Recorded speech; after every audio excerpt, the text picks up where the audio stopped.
Hey everybody, welcome to our weekly video. So this Shabbos, we bless the coming month. It's called Shabbos Mevorchim. We bless the coming month of Elul. Elul is the month leading up to Rosh Hashanah.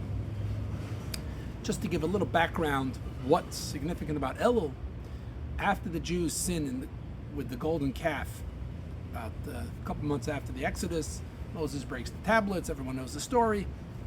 Moses goes back up on the mountain, tells them God is going to forgive you, and he goes back a second time to get the new tablets. The day he goes back is Rosh Chodesh Elul, the first day of the month of Elul. He stays up on the mountain for 40 days, and he comes back on the 10th of Tishrei, which is Yom Kippur. That's why Yom Kippur is the Day of Atonement, Day of Forgiveness, because the Jewish people were forgiven for their sin of the golden calf. And that was the day they got the second set of tablets. So the period from the beginning of Elul till Yom Kippur is considered a period of mercy and forgiveness. It's a special, special time. In fact, Sephardic Jews recite Slichot every morning at dawn. They come to the shul and they say special penitential readings from the beginning of the month of Elul. Ashkenazi Jews start this a week before Rosh Hashanah. So this is a special time.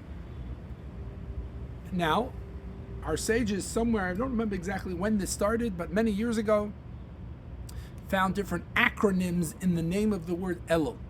The most famous is Ani L'Doidi V'Doidi Li, a phrase from the book of Song of Songs, where it says, I am to my beloved is to me. There's something unique about the relationship with us and the Almighty in Elul. Elul is Ani Le Doidi V'Doidi Li, spells out the word Elul. There is a very, very famous parable from the Alter Rebbe. When I say it's famous, if you do a Google search on the parable of the king in the field, you'll find rabbis from all walks of life, from all sects and groups of Judaism, quoting this parable. And the origin is from the Alter Rebbe, the first Rebbe of the Chabad movement, in his famous discourse on this week's Parsha of Re'eh. He explains that, what does it mean, Ani L'Doidi? I am to my beloved. It means that I am approaching God. And my beloved is to me, is God is now responding back towards us. And the question is, if Elul is such an auspicious time, then it should be the opposite. The Elul is a time that God provides for us. That means it's really God starting the process, not I toward God, but rather God toward me. So he explains that really, this special quality of Elul is not as profound in some ways like the holidays, which are special holy times. They're ordinary days. But there's something deep that triggers within me to walk toward God, to get a little closer. And he gives the following parable. That there was a king that decided to leave his palace. The palace is the place where only certain people can go in. Only a select few are able to enter. But he leaves the palace and he puts on ordinary garments and he goes and he walks the streets and he goes out into the fields where the laborers are and the farmers and the common folk, and anyone who wants can go up and talk to the king, and he smiles and he's so happy to see everybody. And then the entourage goes all the way back to the palace, and once he's in the palace gates, only certain people could enter. So Elul is that special time. This month that starts this coming Thursday is the time where God is accessible. It's not big wondrous time, to the contrary. It's like the king out in the field.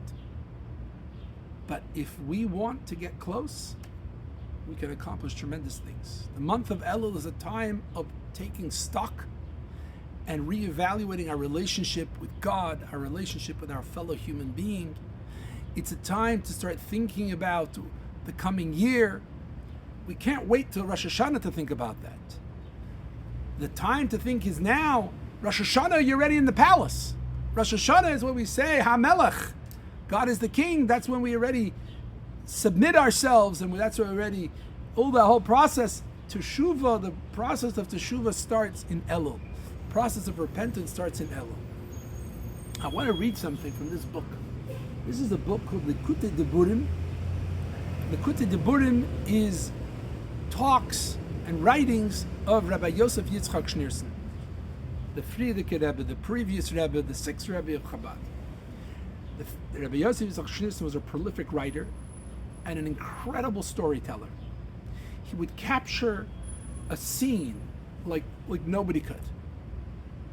So I want to read a little bit of this book that relates to Elul. I hope you'll enjoy this. To me is a really beautiful description of Elul in the Hasidic enclave known as Lubavitch, which is a small hamlet in Russia.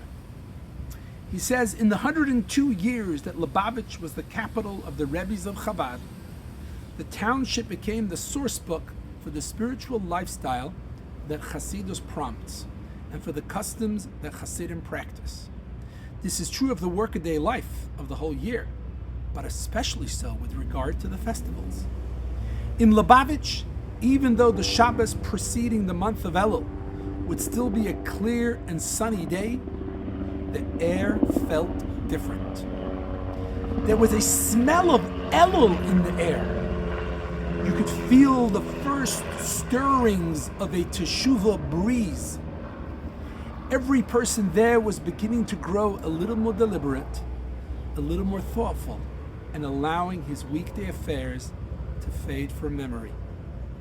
During the 2 midsummer months, from Shavuos until Shabbos Nachamu, that's the Shabbos after Tisha B'Av, except for a certain break during the 3 weeks, which were days of real mourning, the laws of this period being punctiliously observed in all the details, people would sometimes take a little stroll across the marketplace between the afternoon and evening services. No one ever went out for a walk between Pesach and Shavuos. And from then on, people took the opportunity of enjoying the pleasant summer weather.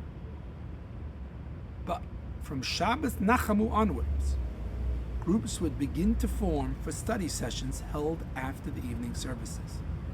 In the spirit of the verse that says, Kumi Roini Balayla, arise, cry out in the night. By the time Shabbos Mevarchim Elul came around, one could readily sense the atmosphere of Elul. Anxiously, people now awaited the first recitation of the psalm that begins LeDavid Hashem Oiri, by David, God is my light, which we recite during the month of Elul. Eagerly they awaited the first blast of the shofar that would announce that the gates of the month of mercy have been thrown open. The stamp of Elul could already be detected in the Chasidus that the Rebbe would deliver on Shabbos before Elul. Every day of Elul was quite unlike any other day of the year. Lying in bed at 6 o'clock in the morning, you could hear that first daybreak minyan in the shul had already finished its morning prayers. You could hear the shofar, which we blow every day of Elul. It woke you up to the fact that the world was now pervaded by Elul. You dress hastily, a trifle dissatisfied with yourself for having somehow slept in so late. Through your mind flits the recollection that this was the period that Moshe Rabbeinu spent on Mount Sinai.